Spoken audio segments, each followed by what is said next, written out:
来，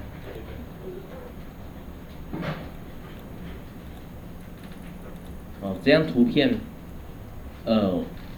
可以搭配一些选举工具，做出一些要做的编辑，比如说选举工具来讲话呢，我可以指定这块选举工具可以绘制出这边的这个范围。那我同学说，那我这边不小心拉到怎么办？那目前加选嘛，我现在选的是天空的部分，那我可以去减选，比如说减选，就是地方我不要选到，那可以用按减的部分把它推回来。比如像这个也是选到，我把它推过来，用简选的方式。那选到之后，目前我编辑的部分我只能针对这个范围做编辑。如果说你没有选的话，我在做渐层，我整个绘制的话是整个画面都被渐层掉。OK， 那如果说我只针对局部，就是有天空做渐层的话，那势必一定要有一个选取范围。那就是这时候你就要搭配选取工具，我把你选取范围把它选取起来。超选的部分你就把它简选就好了，把它拖回去。好，这个时候呢，选取范围在天空，所以呢，我渐层的范围绘制出来就只会在天空的范围，它就不会影响到下面。这样 OK 吗？好，再来渐层工具来讲的话呢，假设因为目前来讲上面的预设值都只是这个电脑里面预设的。那如果说你自己设定的一组渐层色，这个渐层色你发现到你还蛮喜欢的，你想要把它带回家。OK， 那我们可以把它先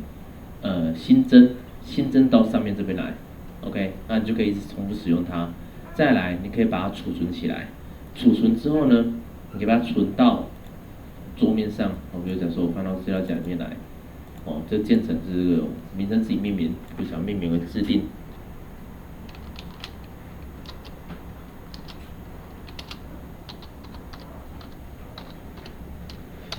好，制定。存档之后呢，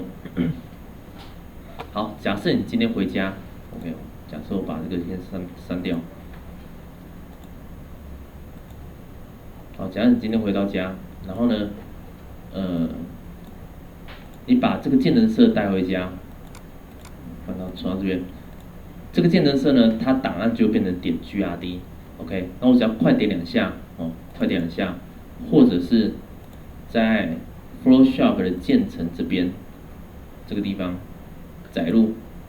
拿去找到你那个档案，它就把它载进来 ，OK， 载进来之后，因为我刚按了2次了，载进来之后就有这个，所以渐层色你自己制定完之后是可以把它存起来的，把渐层色把它带走 ，OK， 好，那如果说你这边渐层色很多的话，你想要把它重新清掉，回到预设值。上面有个齿轮，齿轮这边也要重设，重设代表恢复到预设值，直接点击 ，OK， 它问你是否预设的渐层来取代目前渐层，就按确定，这样可以就回到预设值了 ，OK， 我在讲说渐层色你自己制定了一个渐层色之后，你可以把它储存起来，储存起来之后先新增，把新增到这边来，然后再储存，sorry， 然后再载入了，